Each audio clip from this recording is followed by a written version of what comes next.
Well, ladies and gentlemen, I was sick, but you can't hold a good brother down. It's me, the Life Gains, Lamont Tyson. It's Larry, the living legend. And we've got Larry's partner in the studio making his Life Gains debut. Larry, the living legend, introduce the people to your partner.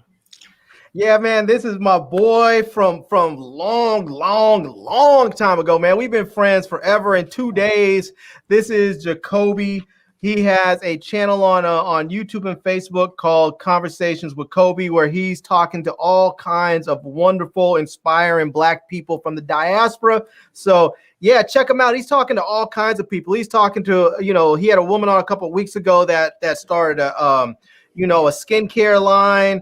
He had another woman on, I believe she was a psychiatrist or something, or a therapist. Yeah, he's had all kinds of wonderful Black folks on there talking about issues that deal with us, specifically to us and how we relate to certain things. So great conversations. He keeps it nice and tight too. He has about a 30-minute show. So, you don't have to come up there and listen to me ramble for 45 minutes at a stretch. Hell no. He would never have a 30-minute show if you had to have Larry up there. Hell no. Golly. No way. It would never happen, brother. It would never happen. We're glad to have you on the channel, my man. Go ahead and shout out to people. Tell them what you want them to know about your channel, and then we'll dig into our subjects of the day. Oh, thank you, brother. It's just about, Black people that are doing some magnificent things. They're interesting, compelling. And a lot of times you don't get to hear about all the beautiful things we do and understand that availability. And this is where I sit and talk and dig into the lives of some interesting, compelling people that you can relate to. Well, you heard that, ladies and gentlemen. You want to go get inspired. You want to go be compelled. Check this brother out. He's got something for you. Fellas, this is what we're covering today. Minnesota is in the eye of the United States storm over Derek Chauvin. But now we done had another unarmed young Black man, 20-year-old Daunte, get shot. And we're going to discuss that. Damn. Man. Then we're going to get into a little bit more of the relaxed type of issues. We're going to talk about Invincible, Amazon's hot comic book cartoon. And when I say it go hard, ladies and gentlemen. I know a lot of y'all done got turned on because me and Larry been talking about it. This last episode was even harder than the rest of them. And we're going to break it down. Then after that, we've got The Chi. Brand new season get ready to come on. We got the trailer, and they done put a whole lot of dangling. You got old plastic booty Lala in this trailer, ladies and gentlemen. Anybody want to know how a washing machine shake when it's unplugged? All you gotta do is watch her ass, and that's what we're gonna be seeing in this Chi trailer. Then we're gonna finish this thing off. Falcon Winter Soldier episode coming up, number 5, and that looks like it's gonna be fire too. So, fellas, without any ado, let me shout out the people that's in the building. Then we'll dive on into it. So we've got Sharif Page, what's up? D Weave, what's up? Be more careful. Michael Pender, DeAndre Lucas, Miss Todd, Black Panthers in the building. Mike Willie, my other Detroit family's in the building. Fellas, let's discuss this. Let's take a quick news clip look at what went down with this young brother who got shot. Now, the way the story goes is he was pulled because in Brooklyn Center, Minnesota, which is about 10 miles away from Minneapolis, it is illegal to have an air freshener dangling from your rearview mirror. And I was just telling my wife, well, damn, is it illegal in North Carolina? Because they could pull me tomorrow. I got one dangling from my mirror.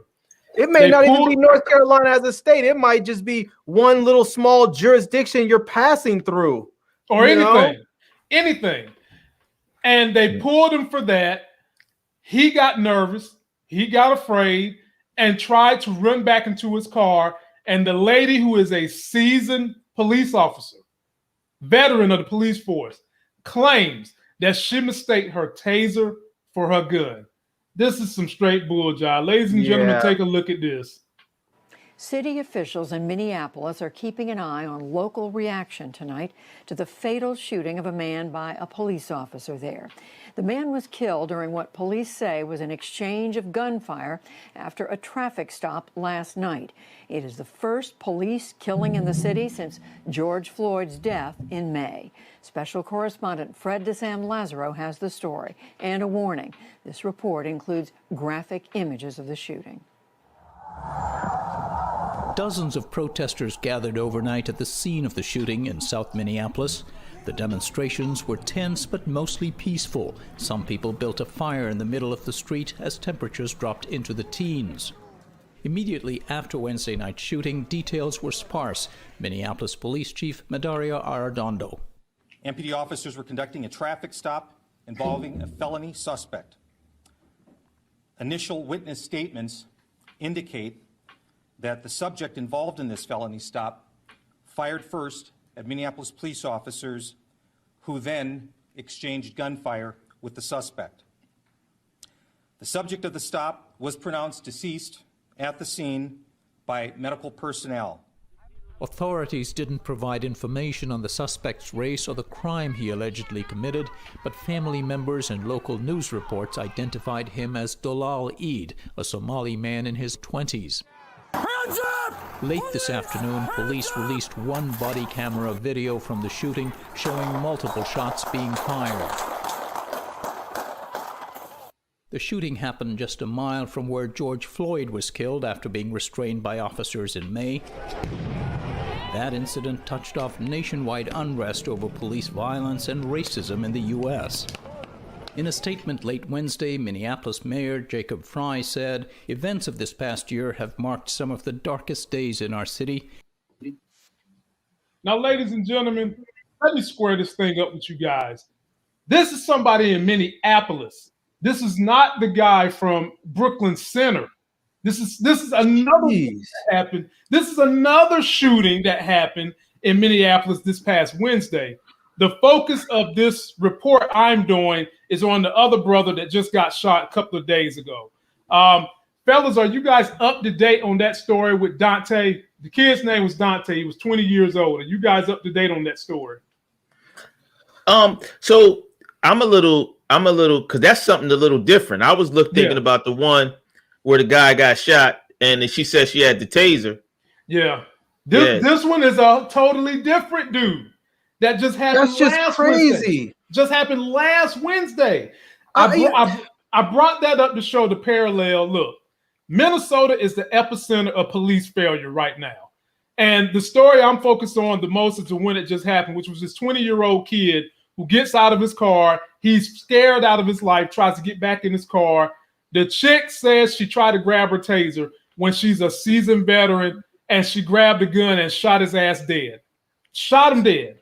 So I got a question. I'm sorry, brother. So a taser weighs about 8 to 12 ounces, possibly. 8 to 12, yeah. Right? Yeah. A gun is about 2 to 3 pounds.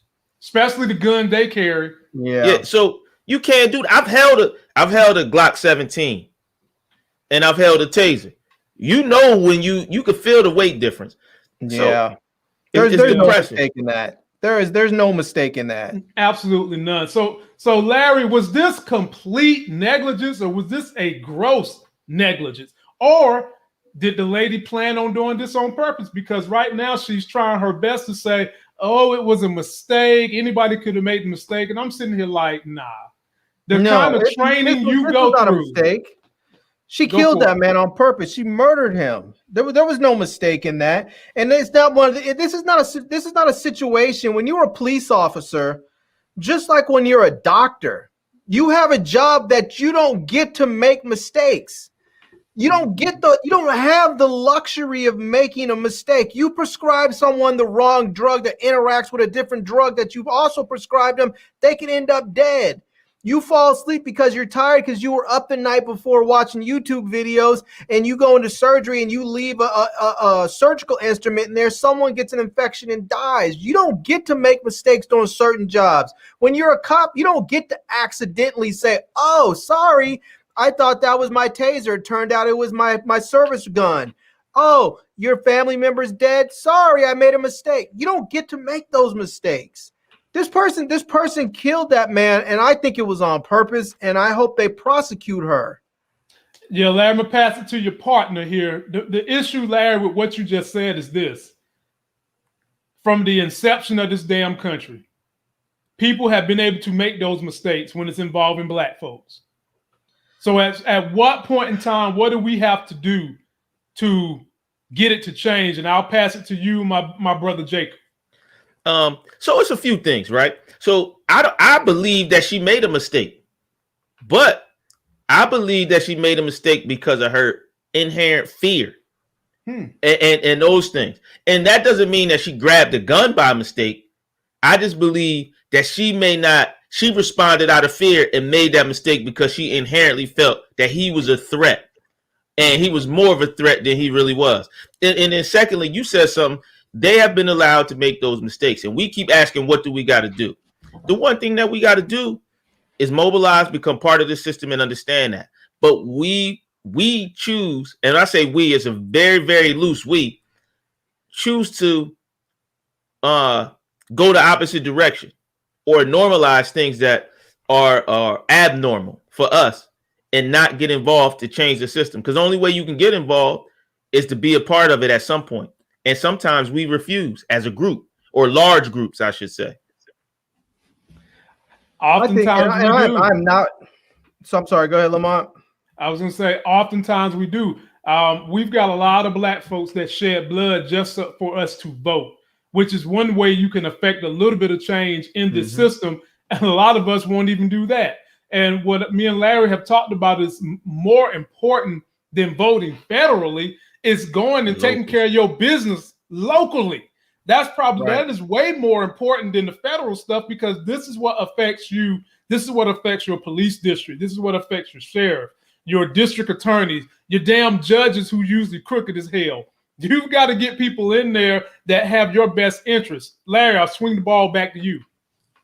I mean, I'll be honest with you, man. I feel like at some point, the only way that we get them to stop this is to make it so expensive and so dangerous for them to continue to do it that they just don't.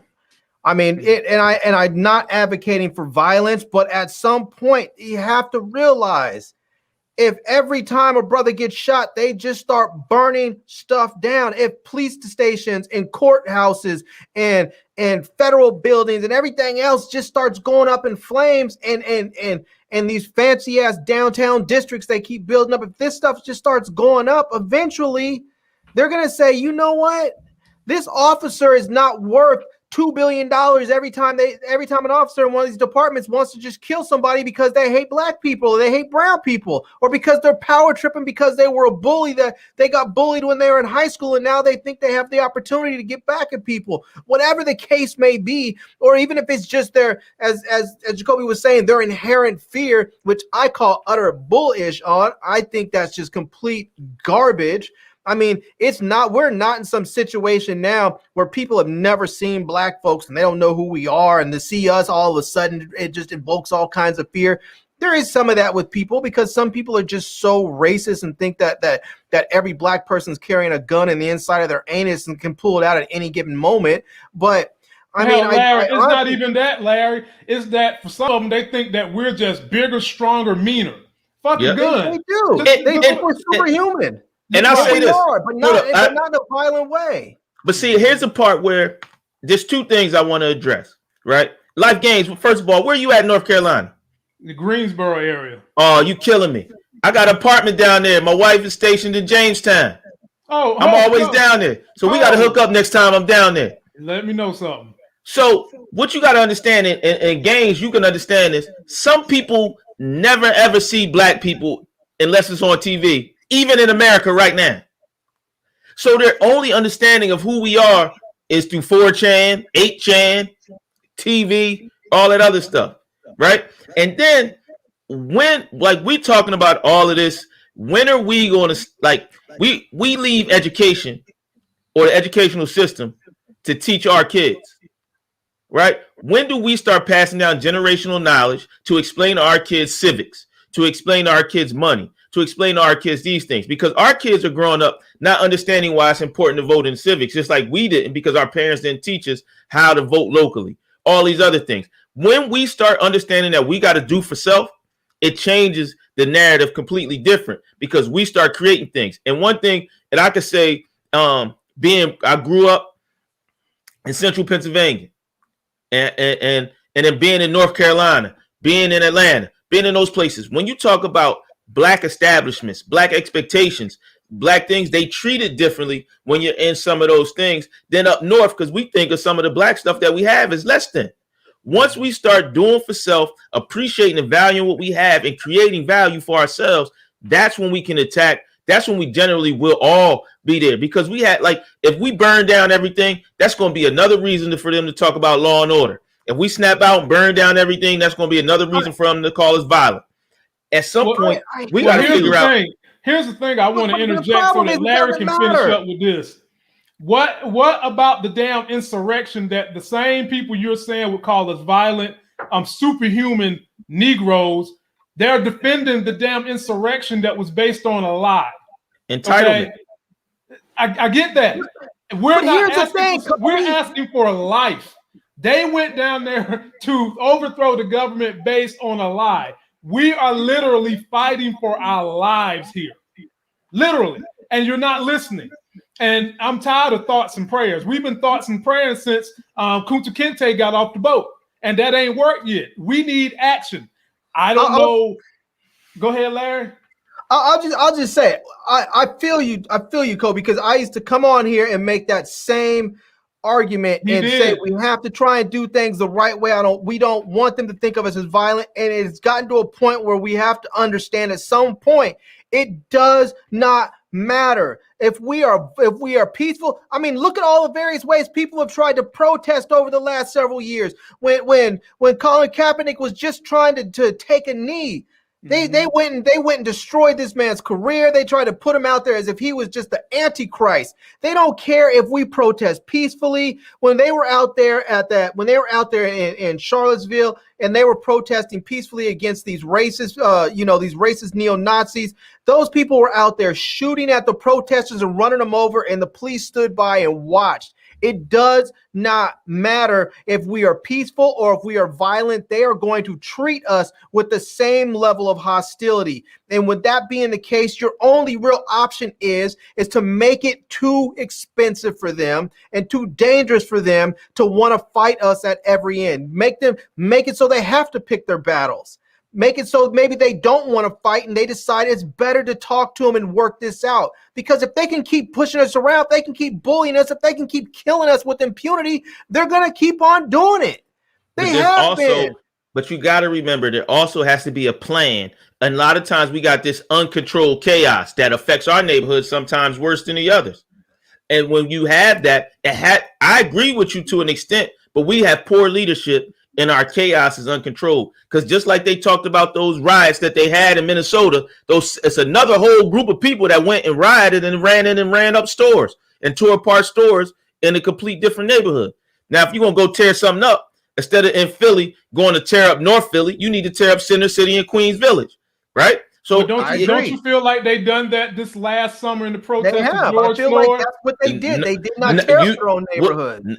Hell no, not in the cities I live in. In Wilmington, Delaware, they tore up Al's, which is a sneaker shop that's been here and took care of black stuff for years in there, and they tore up stuff in the city. Very few downtown businesses. If you go into Philadelphia, a lot of that stuff was in West Philly, North Philly. They ain't go to tear down Center City. You see, they had those whole group of white boys down in Fishtown standing there with bats that the cops was talking to, and guns and knives and all that stuff, protecting the area down in Fishtown. So no, they haven't. Where they've been the most violent, where they've been the most thing, they tore up a few places on Chestnut Street, and some of those businesses that they ransacked. And those were different. The ones that they tore down Center City, the ones down Center City, I truly believe were plants that were a lot of other people being involved, and it was a lot of people that weren't part of the true Black Lives Matter movement or the true movement. And I think the other ones violated in other parts of the city. Hey. Well, then they need to move. Then they need to go move their protest to where it's going to be felt the most, because it's not going to be felt the most tearing down our own stuff. And I hate this, and I don't want people to have to go and do this. I'm not calling for that, but at the same time, there has to be something. We can't just get up there and say, "Oh, thoughts and prayers. We want everybody to maintain." I don't want that. If something happens to me, I say it all. I tell my wife all the time, if something happens to me, don't get on TV. Don't disrespect me in my life. Don't dishonor me and get up there and call for peace. I want the exact opposite. I want my life to cost the person that took it and the system that allowed them to take it. I want them to call. I want you to show how much my Black life truly matters, how much it costs, how much it is worth. That's I got you, but we need two. You need somebody inside the boardroom and somebody knocking on the door on the outside. Right.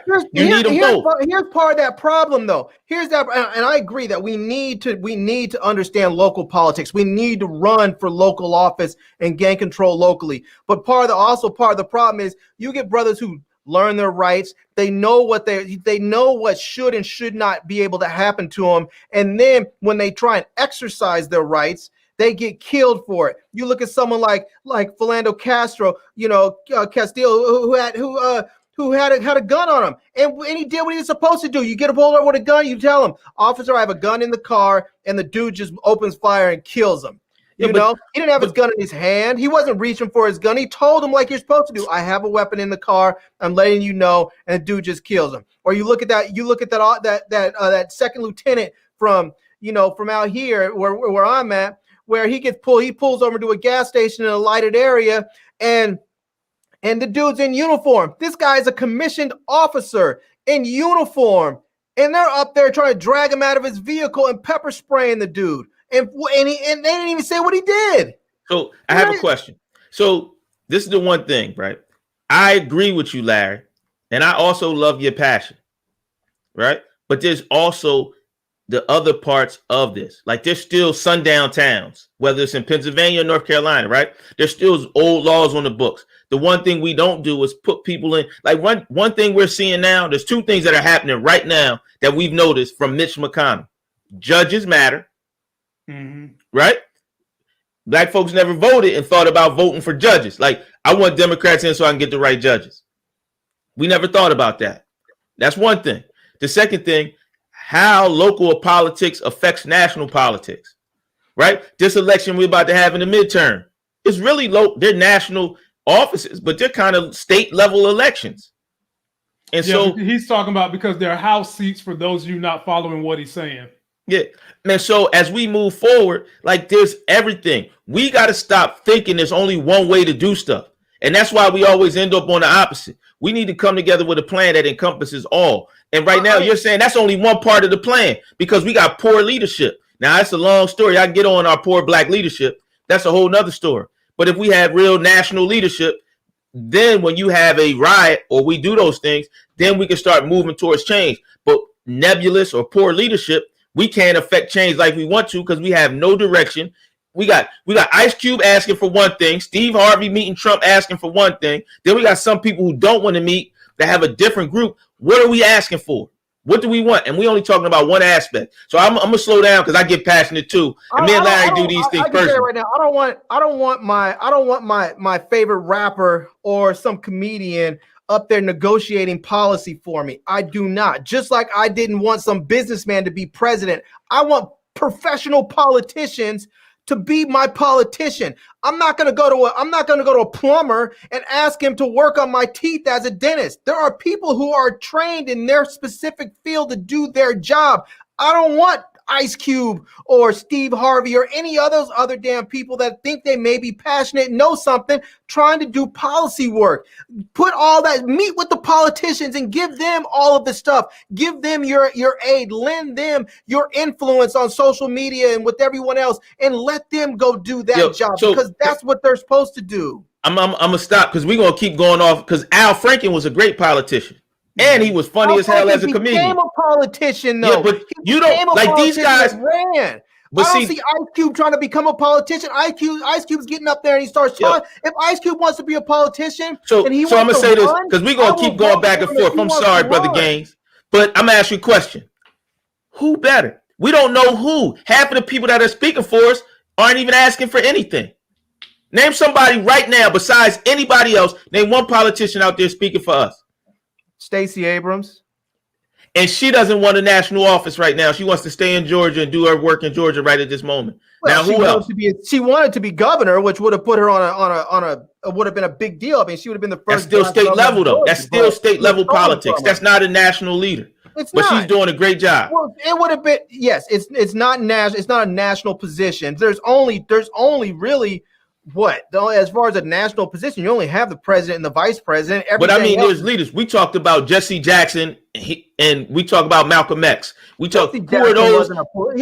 I can't even call Jesse Jackson a leader. He ran for president. Come on, man. Jesse Jackson didn't do much for the black community. You're talking about personal. That's personal. He collected a lot of money. He got a lot of women pregnant. Jesse Jackson was not a representative that I would be proud of. But what I'm saying is, I'm trying to explain to you as leadership, right?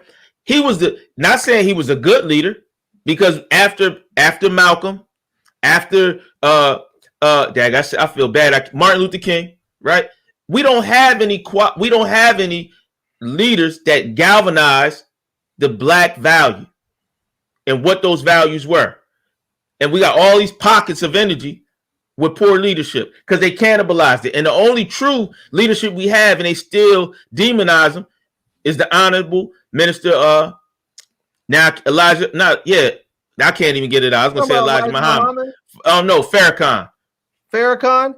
Yes. And the problem with Farrakhan is he's not a national leader for black folks. And the problem with Farrakhan is he doesn't cross over into white appeal, which you have to get things to move. Yep. So he doesn't even cross over. If he doesn't even cross over entirely with black appeal, because some of his views are so extreme. Yeah. Well, fellas, I'm gonna move us beyond this. We can follow this up another day. But trust to see, I hope you're happy. I ain't forget about the politics. We are not afraid to go into politics on this channel. And you know we ain't afraid to get into politics on this channel, because I've lost subscribers because these issues matter. Having a discussion, maybe giving you guys thought that you can take into your workplace, thought that you can take into your friends, insight that you didn't look at, can help us get this bridge gap together and make some meaningful change, which is why we will forever and a day, as long as we breathe, be covering these social issues that affect our community. So, fellas, I just got to say, shout out to the super chats coming through. I was getting ready to say, fellas, I got to thank my super chats. We've got Buzz in the building. Good gracious sake, Jason Bramble, God, coming through strong. Lord have mercy, but brother, if politics and social issues is what you like for super chats that large, hell, I might bring them back every night. Don't forget Mike Willie. We have Mike Willie up in there somewhere. I recognize Mike Willie. I just did it while y'all was talking. But all right. So ladies and gentlemen, great discussion. We will bring those back again. And I still ain't forgot about the stocks, my people. It's just been hard trying to juggle everything I cover on this channel. The stocks are still rolling, and I'll get back to that real soon. Stock market is a mess. It's going great and bad all at the same time. Hey man, I'm fortunate, my brother. I'm fortunate. I've been hitting home runs the last couple of weeks in that joint. So I still ain't figured it out. I should say though, because Coinbase is supposed to go public on Wednesday. So by the time we go live on Wednesday, they will have already gone public if it stays on schedule. So for those of you who love your cryptocurrencies, the first and most reputable place to go and exchange cryptos was Coinbase. And they're still a very profitable company. I looked at them. I'm definitely interested in getting me a few coins with them. Take a look at them. The only thing that has kind of created a quagmire for them is that so many other people are now allowing you to trade cryptos. Robinhood, Cash App, Venmo, everybody's getting into the cryptos. But having said that, still the most reputable place to go is Coinbase. So you feeling nasty, get you some Coinbase stock on Wednesday. There you go. I'm going to grab some. I don't know what it's going to trade for. I'm hoping it doesn't go for too much because I don't think it's a direct listing. I think it's one of those, one of those janky deals where it's backed by some people. So Yeah, when I finish doing my SWOT analysis, my man, I'll let you know what it's worth for you to pay. You know. Oh, there we go. Exquisite man, coils coming what through. in the world? Well, good God, Lord. There you go. Okay, I got to play a video for this for my people. Normally I pay people videos, but let me give you this video to say thank you. It'll make you laugh. Anthony, give me a boy's name that starts with the letter H. Jose.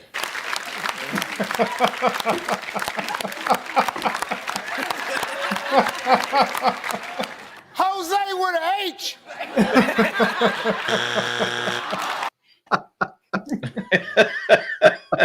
Exquisite coils. I know I spell your name with an E, not an X. Not exquisite, exquisite coils. I appreciate you, my brother.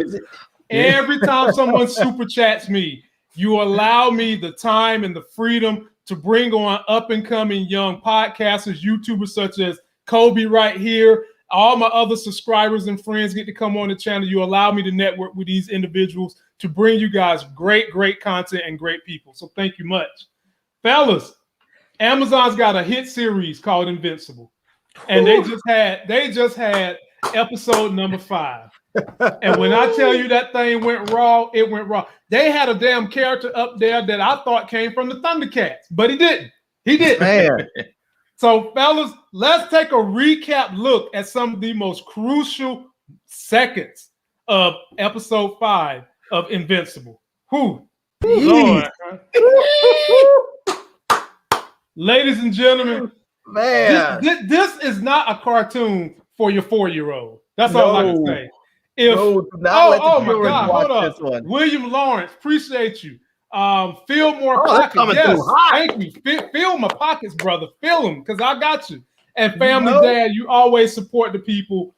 If you guys have not seen Invincible on Amazon, stop waiting. Go see it. This is the most graphic cartoon. The most, I don't want to say it's equally as graphic as The Boys. But in terms of a cartoon, y'all ain't never seen nothing this graphic. Unless you go to Japanese anime. Man. Yeah, this thing is rough.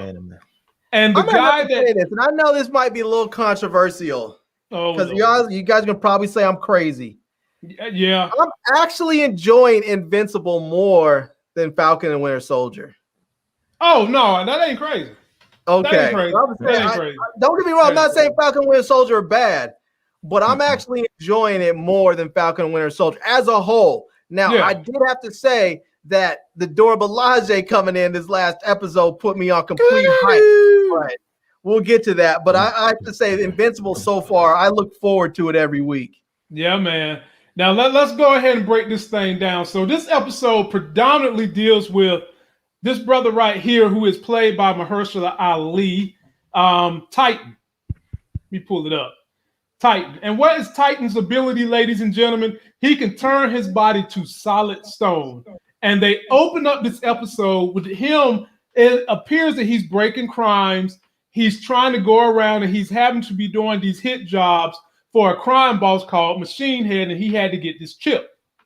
And he's doing this because he owes a debt and he's afraid for his family. Larry, what did you think about this character, Titan, and what he was doing? Now, and Larry, we know how you like to jump the horse and put on your damn track shoes. So don't jump the horse. You're going to get there.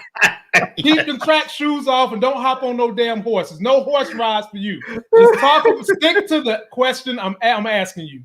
Your thoughts on Titan and his plight and not what happens at the end.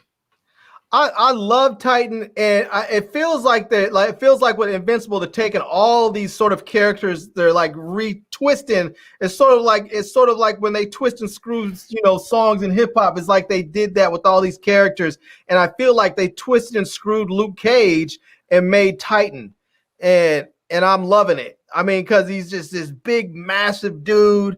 He's rock solid. He's bulletproof. I mean, I'm loving the whole thing like that, man. I felt bad for his situation, but a part of me feels like, can't he just rip dude's head off, the dude he works for? But Kobe, what was your thoughts on Titan's character in this episode? I thought he was dope. I was thinking about Larry, but he reminded me of a mix between Luke Cage and Johnny Storm. Because he said rock on, like he always says flame on. Right. He did.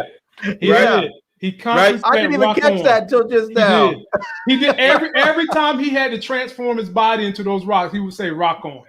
So that reminded me, of the Human Torch, and with some Luke Cage, right?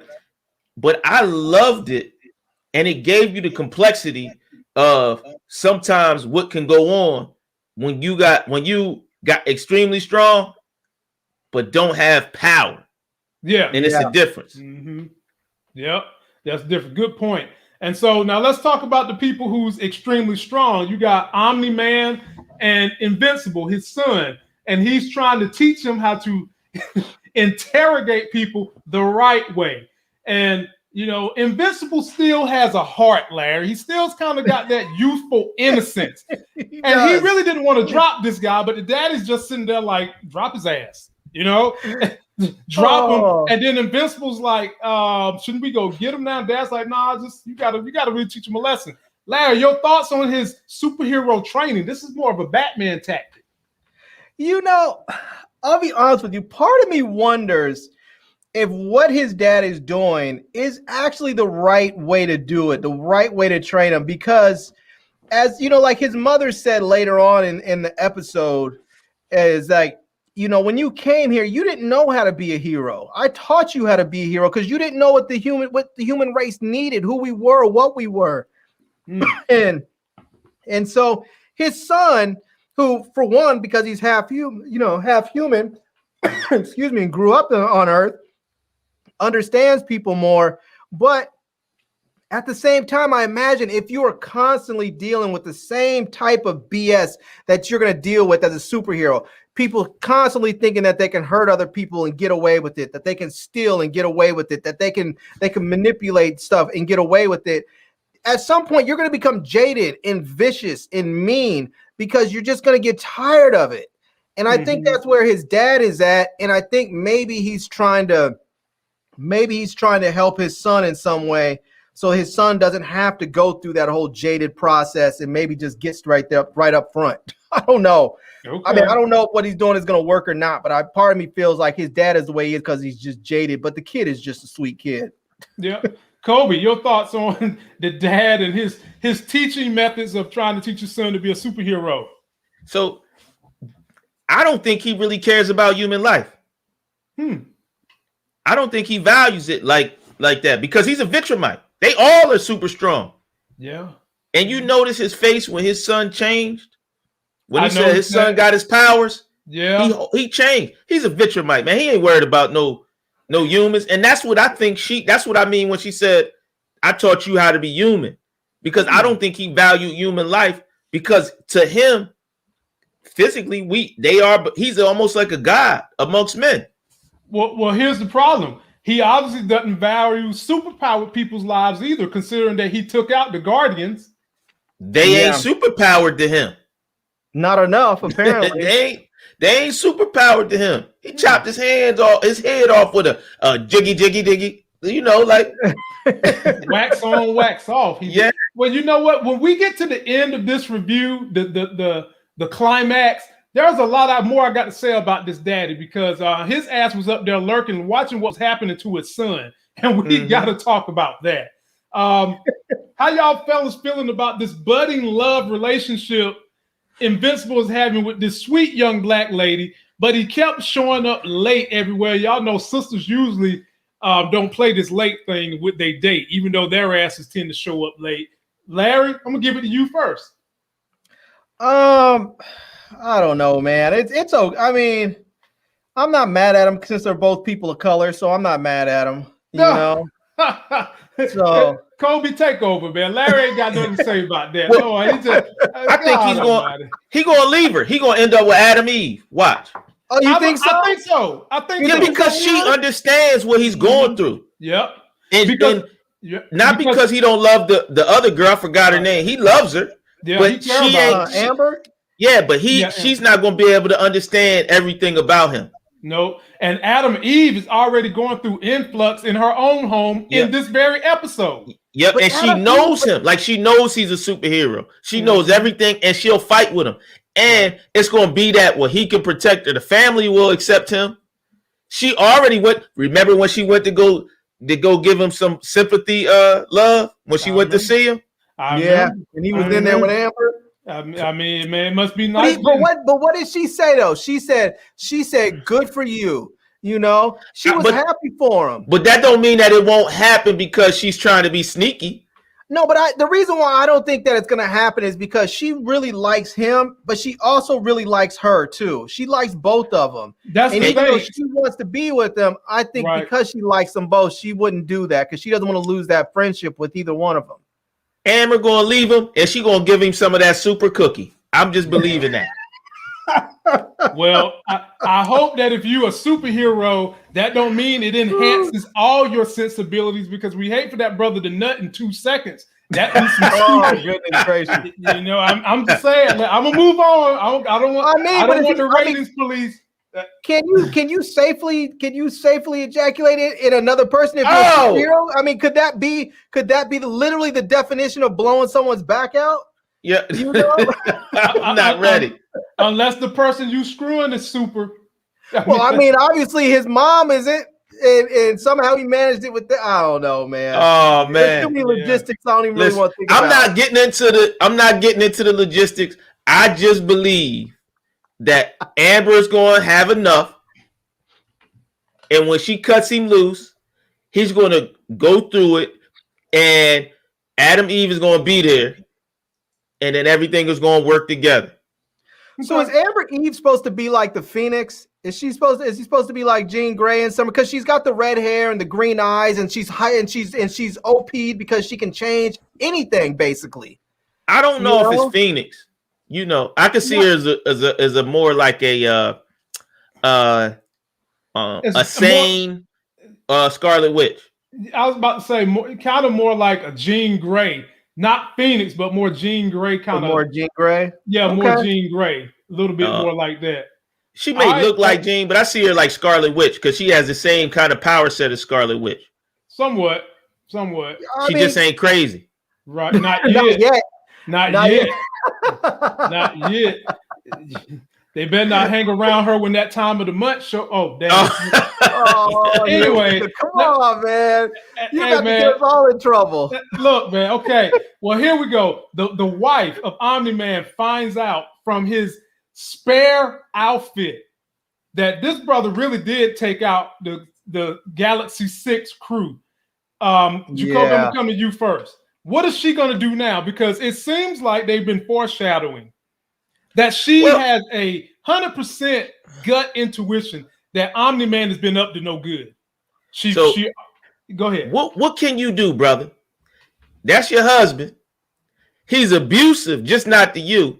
And what you going to do? Play tough? I guess she's going to have to keep rearing that son because they keep putting the innuendos in there that she's trying to tell the son, be your own superhero. Maybe she's going to wait for the son to get of age where he can beat the daddy, but damn, that could be years from now. Considering what happened this episode. Maybe they're going to go Shakespearean on us and go and do a whole Oedipus thing. Maybe they're going to do where he's going to kill the dad and take the mom. I don't know how is he going to kill the daddy? How? Like he can punch the daddy in his sleep and it probably wouldn't even hurt the daddy. Not yet. Not yet, but maybe he's gonna get good like that. I don't know. But it'll be too long in the future. It won't be this season. Nah, it won't be this season. I don't even want it to be next season because this show's so daggone good. I hope they just keep this thing rolling. And they're gonna let it roll, man, because it's the #1 watch thing on Amazon 3 weeks straight. The #1. See, I need Amazon to come up with like 2 more good shows like this because then we can roll from The Boys to Invincible to whatever those other 2 are, and in between that we get the Disney Plus joints. I don't ever have to be without good content. Well, I'm waiting to see what HBO Max is going to do with the DC stuff because DC still got some good stuff. Yeah, they're not doing nothing. I mean, they're not doing nothing. I mean, they just did Doom Patrol, didn't they? Doom Patrol was all right to me. I liked what's her name, the crazy chick. Titans, the TV Titans was okay too. And I don't know why Titans hadn't come back on yet, but Titans was a good show. Harley Quinn was funny. You talking about the animated joint? Yeah, the animated one. Yeah. DC's animated joints are on point. Yeah. They rude. All right, fellas. Titan decides he's seen Invincible and he wants some help. They meet up upstairs. They share each other's stories. They kind of see that they find a common thread, and he basically asks Invincible to help him overthrow Machine Head. Invincible goes back home, discusses it with his family, mom and daddy. And of course, dad is saying, no, you're not going to help some low-level guy. No, why are you going to help him for? And the mom is basically saying, be your own hero. Larry, what was going through your mind when you saw this exchange between Titan and Invincible, and then what eventually went on with Omni-Man and the son? Yeah, I mean, I in one sense, I understand where the dad was coming from, because he's trying to tell his kid, like, look, this world has an infinite amount of problems. And if you go out there and try and solve everyone's problems, you will be left completely spent with nothing left for yourself or your family or anything else. And you may be spent when it comes time to actually having to really go fight the big fights. And so I understood where he was telling his wife, like, hey, he's fighting for the lives of millions, not just for the one guy. And it's sort of like that. It's sort of the argument that was made between like Spider-Man, whether or not Spider-Man should become an Avenger that's with them all the time, or if like Tony Stark told him, go back to your neighborhood and defend the small guy in the neighborhood. It's like, you're going to be a neighborhood superhero, or you're going to be a global superhero. So okay, well, you got to start somewhere. Right now he ain't none of that. He got to start somewhere. Jacoby, how you feeling? Oh man, like I told you, Omni-Man don't care. Exactly. It's something else going. Listen, exactly. if you go listen, hold on, let's think about this, right? He's supposed to be the protector. He killed all the other protectors. Right. He got a plan. Something going on. You know it. And then he never wants his son to do anything that's going to help him get training without him being around. He didn't want his son to go to Mars. Remember that? I fully believe Omni-Man knew what the hell was on Mars. I fully believe Omni-Man knew that you had those killer starfish, that you had the Martian manhunters up there. I feel like Omni-Man knew all that. And he just said, you know what? Oh, well. And now he don't want this brother helping these people either. He knows something. We'll get there in a minute when I'm going to have more to say about Omni-Man, but I just got a feeling about Omni-Man. What do you think about the possibility that the Viltrians, whatever they're called? Viltrumites. What do you think about them possibly going to all these other worlds as their defenders, really as conquerors? And they're doing that so that they can destroy all of these other worlds' protectors, so that they can just simply take them. And there will be no. So what you said is interesting, because how they use, he said, we give them peace. Mm-hmm. Right. Mm-hmm. How do you give peace? That's a loaded statement. Yeah. Right. Putin giving Russia peace, ain't he? Yeah, his form of peace. He's giving Russia the peace that he wants them to have, not a peace that is a democratic peace. If you get what I'm saying. So here's another little dirty secret we learned. Robot is dirty as hell, and he took blood from Rex last week.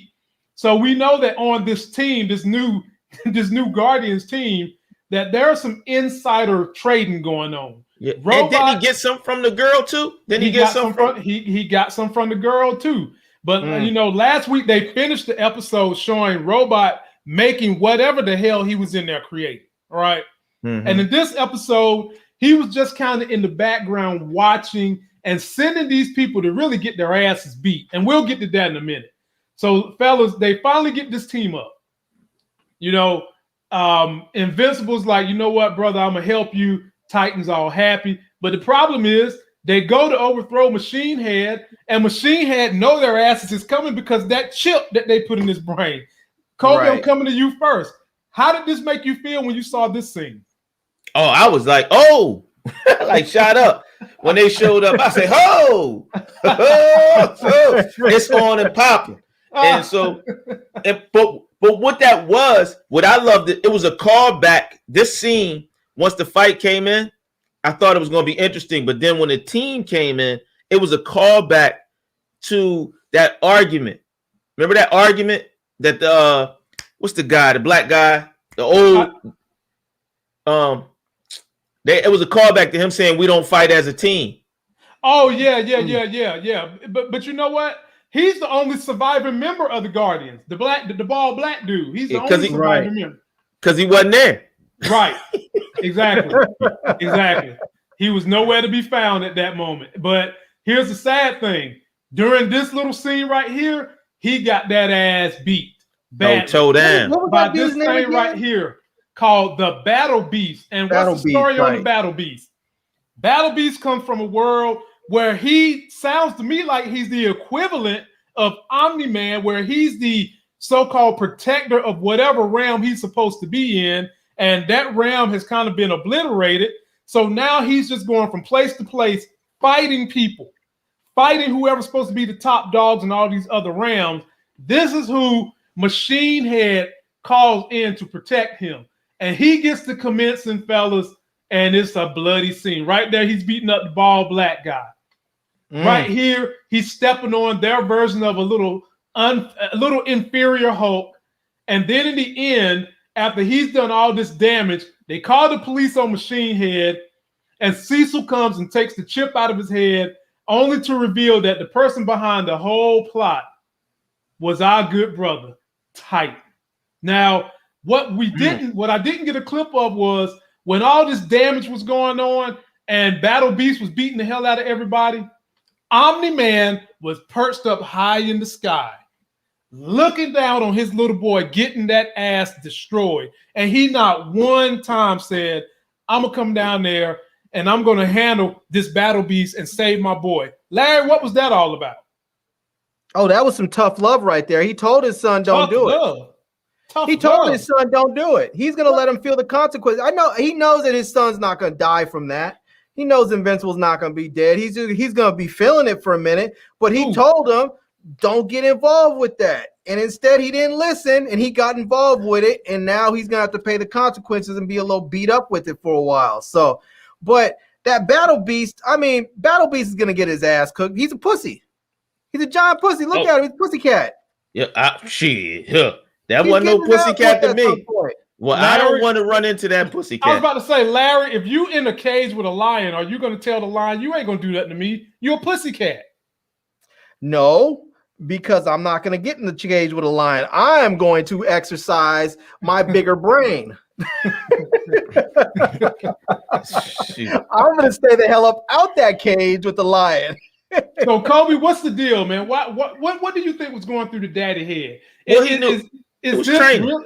Do you think it was more training? Yeah, he had to learn. And he had to take the defeat. He had to deal with it. And also, it was learning. He knew he wasn't going to die.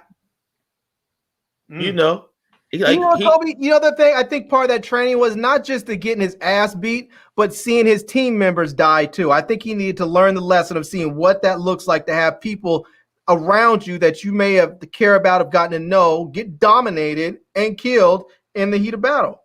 Yeah, that possibly. But I tell you, he didn't care about none of them. He didn't care about none of them other people. No, he knew his son wasn't going to die. He was there just in case. Now, what is Cecil's deal? Because we know Cecil is in complete cahoots with Omni-Man. What is so special about that chip that he had to take from Machine Head? I'll give it to you, Kobe. I don't know if it was something special about the chip. I think he just disarmed Omni-Man. Machine Man. But Cecil knows more than he's letting on. Cecil's like, he's like, I'm having brain farts. The guy, one eye guy on Marvel. Oh, you're talking about Nick Fury. Yeah, he's the Nick Fury of Image Comics right now. And so he's not letting everybody know what's going on. Because Nick Fury seems to manage to get out of everything. Well, I don't know if Cecil can fight, but Nick Fury in his heyday, he was tough. Nick Fury would be offended y'all said he's Cecil. That's what Nick Fury would say to y'all. I have to say this. Cecil must have some sort of skills because no one really messes with them. At all. They just don't mess with him, which tells me that he must have some skills that people are just like, nah, I don't really want to mess with that dude. Like, there's some old men you see where you're like, that's an old man that will F you up. And you're like, I don't want to catch a nail. It could just be that Cecil has the power without demonstrating power. Like, Cecil might not be physically nothing, but he has you saw how he got rid of demon blood. Oh yeah. Yes, he ain't physically do it himself, but he had his people do it. So this is the thing I hope they don't do with this. I hope they don't turn this into some weird religious thing where they make us have to watch it, where all of a sudden the devil or some demon comes and saves humanity. I hope they don't try and bring some weird stuff in there like that, because they're already setting it up like he's going to have to come back and be the one that sort of rescues everybody. I can easily see that happening, but he's not going to be the one that's going to rescue him. He might help him, but I don't think he's going to fully rescue them. I think this is going to stay cosmic because what's this boy, Alan? Alan is important and he ain't come back yet. Right. It's a lot more going on. Mm-hmm. I think it's going to stay cosmic. We haven't seen those star rolls. They coming. Yep. We haven't seen Alan come back. And I'm telling you that lion, I forget his name again. I'm going crazy, but the lion guy, Battle Beast, he got something else going because he didn't fight the dad, and he's talking buku stuff. Yeah. He's talking about he wanted to fight the toughest on the earth, and they setting this up so we can see that fight. But then you also got them plagiarizing Apocalypse with the Mummy. We got to see that story play out too. Y'all didn't think I forgot about that, did you? And now that Titan has the power, he's got the physical power, and now he's got the reach and power.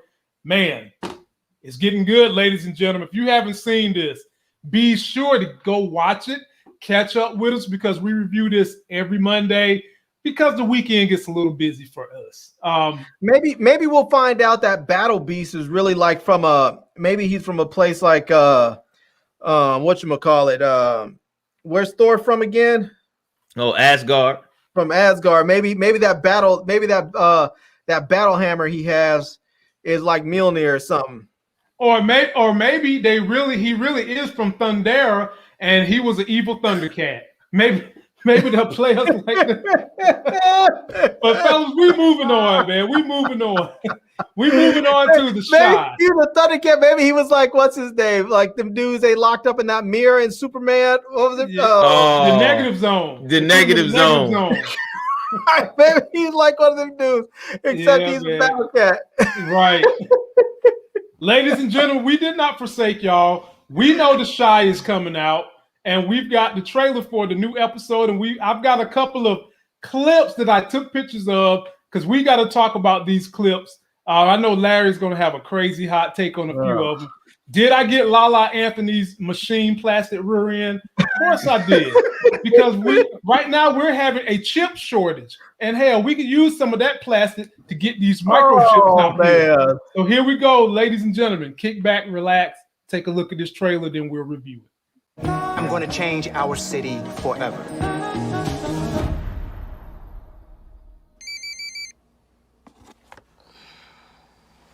Oh.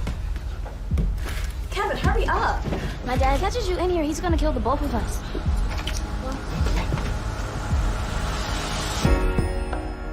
Damn, man, kid. look at us. Problem, she yelling at you? No, she just being quiet. When a black woman is being quiet, It's gonna affect you for the rest of your life.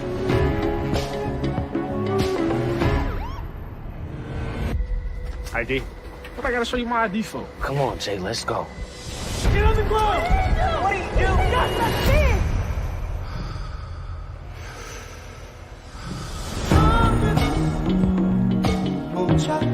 you want to talk about it? Cops harass us every day. But if you keep talking about it, maybe it won't happen as much.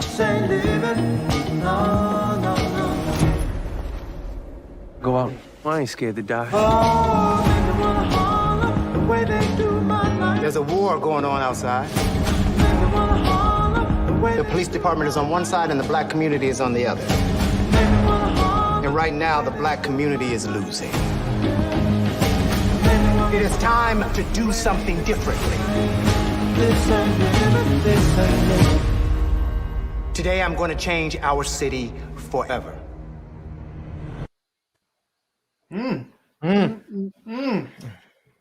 Larry, let me give you guys the first clip that kind of caught my eye.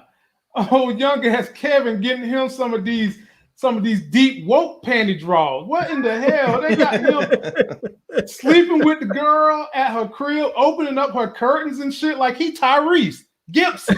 And she's in there like, you got to get up out of here, man. My daddy's coming. Larry, did we not foreshadow that these two was going to be exchanging panty draws last season? Yeah, they was there. We said they were going to get some. They didn't have to show in the shower cap and all, though. I mean, Larry, she in the shower cap in the bed. Right. That's authentic. Exactly. And it's silk. Exactly. Yeah, right. Yeah, it is. She's taking care of her hair, Larry. It's natural, Larry. Her hair is natural. And she keeping it silk. So I give him credit for that. But it does feel like Larry, Lena Waithe is trying to tackle some deeper issues this season. Are you feeling that she's going down the road of tackling a little bit more of the social, political issues we're dealing with nowadays?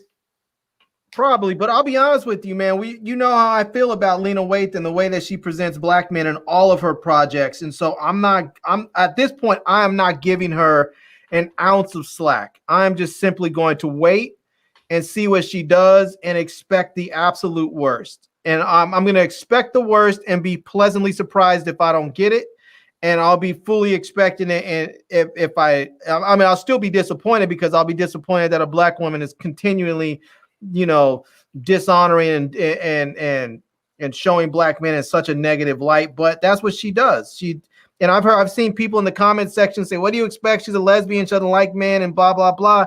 I mean, there's one thing about not liking men because you're a lesbian and you're not interested in them, sexually. It's another thing to disrespect black men as just your fellow human being, so we'll see. I hope it's great. It looks like they're going to try and touch on some of the issues with police violence and whatnot. I think that cop's going to find himself in a gang of trouble when he goes up and put his hands on Jake, because Jake is, he's going to find out Duda has some feelings for him, and that's not going to go well for that cop. I mean, because if he doesn't win mayor and can't do something about that cop legally, Duda will just have somebody kill him. Shout out to Lainey Womack. I appreciate you, my dear. I am feeling a little better. Hopefully tomorrow I'll be back out there working on them cuts for the sluts. But really, I'm not doing nothing with that. Whoa. Yeah, remember, Baby L's listening now. You got to say the cuts for something else. As I was trying to say before Larry rudely interrupted me, and I wasn't finished with my statement. That's what I do all the time, man. I am the interrupt. That's my superpower. I'm the interrupter. Well, man, that's a fucked up superpower, man. You know what I'm saying? It really is. And there are ways to deal with that superpower. It's called unplug the computer. That's how you deal. That's how you deal with that. But anyway, Lainey, I appreciate it. Kobe, get in here, man. I don't know if you watch The Chi, you follow The Chi, but so I'm gonna keep it honest with you. I don't watch The Chi because to me it's more torture porn. Like, I've watched The Wire, I've seen all these stories, and seeing all of black trauma and drama wrapped up with our real life stories. It's like I've personally, I watch cartoons, I watch superheroes because I lived it, and so it's hard sometimes for me to get engaged because I take it so personally. I feel you. Yeah. That's how I feel about Tyler Perry Studios nowadays. To be honest with you. I'm just gonna keep that thing real. I support that brother as a businessman, but his content is just hot garbage. And I've tried to eloquently explain to people that yes, I support him as a businessman. I'm happy he's a billionaire and all that. But sometimes the content does get on my nerves, and it gets on my nerve that people continue to watch it. But then the circle of him being a businessman wouldn't work if people didn't watch his content. Right. But anyway. Hold on, I'm gonna say this, right? Regardless, like, some people like Spike Lee, some people don't like Spike Lee. The whole thing is, the smartest thing about that man is he found his niche. Yeah. I'm not his niche. And I have accepted that. So I support him. I think he did a great job, but I'm not his niche. And sometimes we got to understand as a group that Tyler Perry isn't talking to me when he writes his play. right? The Shy isn't for me talking to me anymore. When Lena Waithe, like that's a whole nother story about that. But she a lot of times isn't talking to me.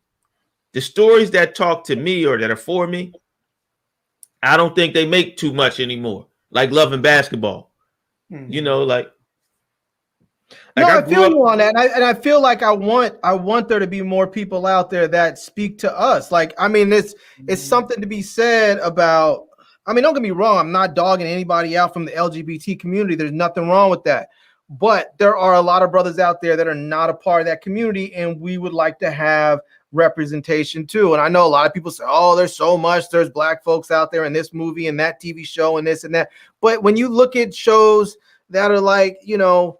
When you look at shows that are like whatever Tyler Perry's producing or whatever Lena Waithe is producing, we want to have shows that represent us in a positive light. I don't want to see shows like The Shy where every brother in there is so damaged and flawed as a human being that you just have trouble respecting them in some way. It's like I don't want to see a dude that's up there murdering people every which way from Friday, or dudes that's so shiftless and conniving that you wouldn't even let him in your house.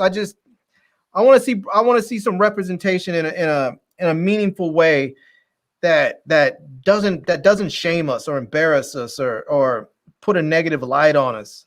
Well, I'm gonna give you this last clip to make y'all laugh, then we'll move on out of this. So Larry, me and you 100% called this last year.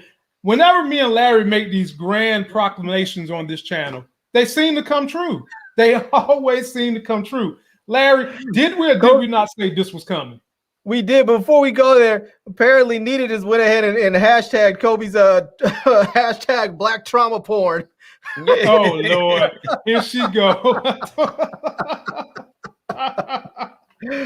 Oh man.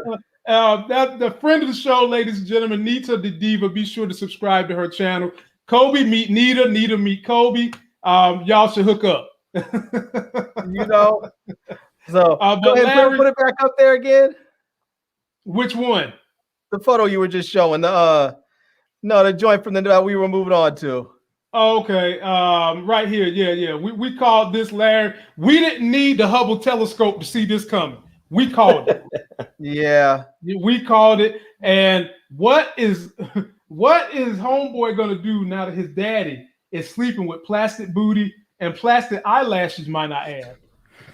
See, this is more Lena Waithe saying, if you're straight as a woman, then I'm gonna disrespect you just the way I'm disrespecting black men. Because she went up there and said, "Oh, okay." You know, I mean, we knew that Lala's character wasn't shit to begin with, because she knew Emmett had a girl and she didn't care. She still basically went up there and I mean, what was the first thing that she did when he went up there to go try and to introduce himself so she can cook for him? She said, "Oh, if you're so-and-so, I heard you got the blah, blah, blah. Let me see it." And made him pull out his dick. I mean, who does that? That's just craziness. And then, then she starts trapping, Larry. It's called thirst trapping, my brother. It's thirst. I guess so, man. But she did that, and then she started messing with his pops. It's just like, I mean, to me, I just feel like it's just to go from the son to the pops and all that. It just feels like, honestly, I just feel like it's just more Lena Waithe just being disrespectful to people. It's like, oh, okay, you're a woman, but you're straight. Cool, I can disrespect you too. That's what it feels like. It's just like, if a straight producer and writer start disrespecting gay people this much in their movies and their TV shows, there would be hell to pay for it. I just think that people need to keep the respect on both levels 100. Otherwise, you can't expect it in return. Well, you know why it's acceptable, right? Because it's considered urban, and that's what they expect. You know, that's how I feel about it. It just bothers me. Well, we're moving on. We're moving on to the Marvel MCU, and this is the last trailer we'll be watching. About it, Lamar? My bad. That's how I feel about it. Steve believed in you. He trusted you. Why'd you give up that shield? I did what I thought was right. The legacy of that shield is complicated. I am Captain America.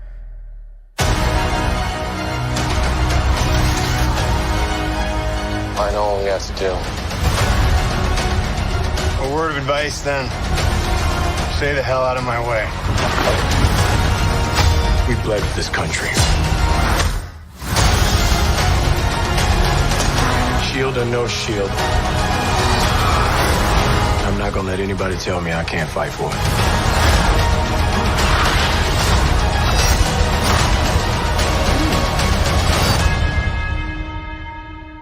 We don't want anyone else to get hurt.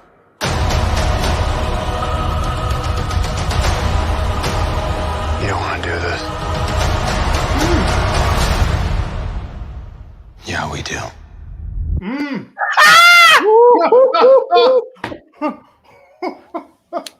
He said, "Who you think you talking to?" Man. Boy. Okay. I mean, now, Larry, I picked apart the stuff that we hadn't seen before because there was some juicy nuggets in here. First of all, this right here was beautiful. Ooh. This was a thing. Oh, yeah. If you ever put your arm on the shoulder of Adora Milaje and you ain't Wakandan, that's an ass whipping. What did he expect? And I would love, Larry, for them to come back in and whip his ass again, but I know we're not going to get that no more. So let me move on. You get him in his traditional military gear, basically trying to continue to get the force to be reinforced that, look, I'm Captain America. Kobe, how you feeling about him having such a small viewing of himself? His insecurity about being Captain America is the size of the Atlantic Ocean. Well, he never understood what Captain America really was. And he was never happy with himself through everything he did and all his accolades. He never felt good enough. So, you know, that's the part about sometimes you see people who are overachievers. Mm-hmm. They're overachieving because they want to feel good about themselves. And could it just not be that overachievers are very, very hungry because they have been put with all the odds against them? They've been told you can't live up to this name and you might not have the requisite talent. So you got to work your ass off more than someone else. But that wasn't him. That wasn't him. Remember, he was a football star. Yeah.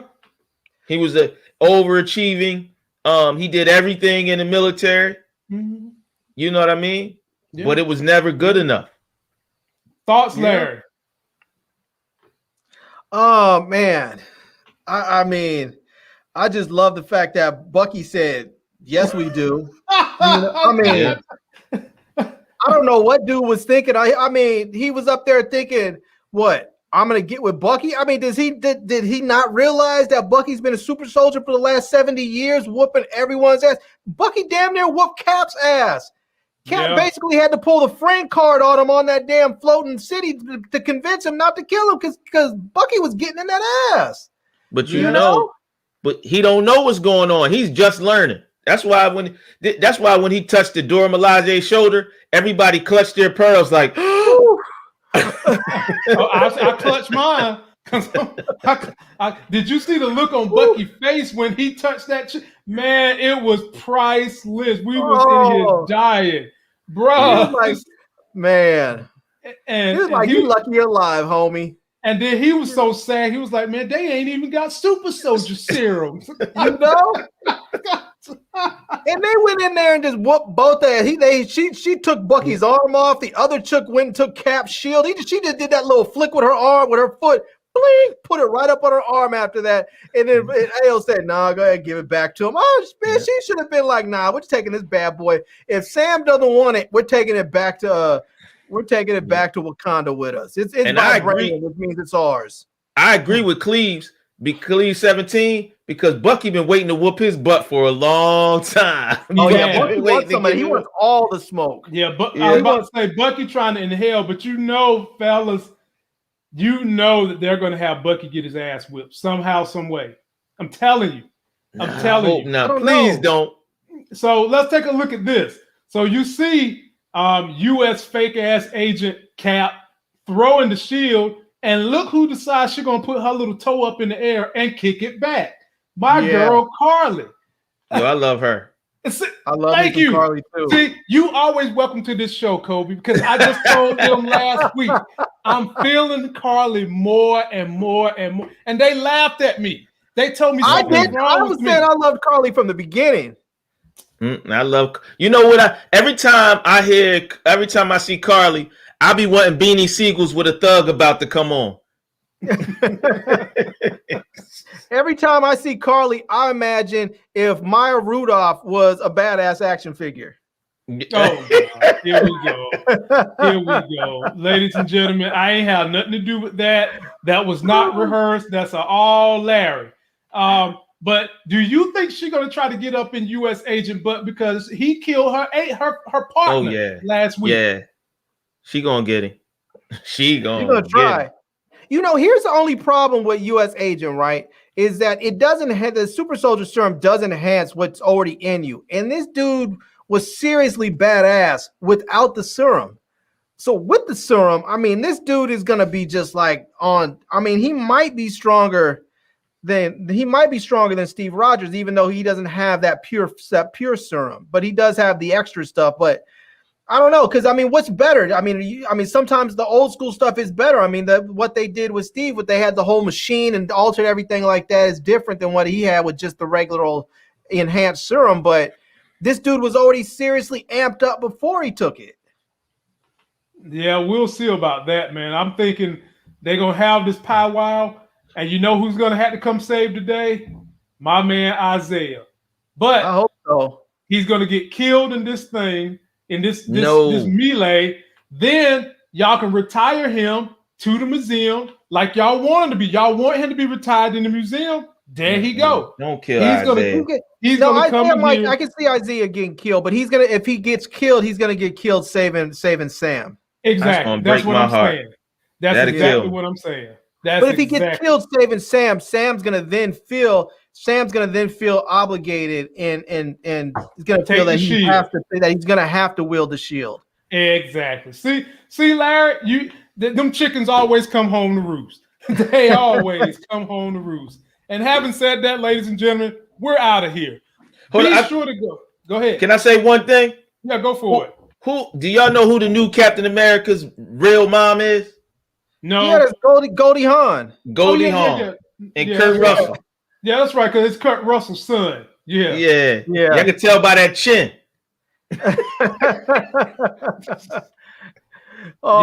Ladies and gentlemen, we're out of here. Be sure to go and check out my man Kobe Vision. How can they find you, my brother? Kobe Vision on Instagram, Kobe Vision on YouTube. Come check me out. And Jacoby Simmons on Facebook. That's where I'm at. And Larry, what they need to know about you that they don't already know. You got some naked pictures out there that you're trying to hide? Yeah, man, I'm about to start. I need to get some extra money, so I'm about to start an OnlyFans page. It's gonna be a page specializing in dad bods, and Damn.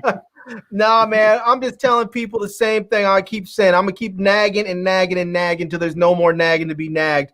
Please wear your mask. Mask up. Wear a mask, and please, please, please get vaccinated if you are eligible, which you will be in 6 days. Everybody will be eligible on the 19th. So please sign up and go get vaccinated. All right. And last word for me is special thanks to Car Bro, who says she got the password to that arm. Oh yeah. And on that note, ladies and gentlemen, we are out of here. I appreciate you, Car Bro, but damn right, she had the cheat code for that arm. And we'll see you next time. Peace.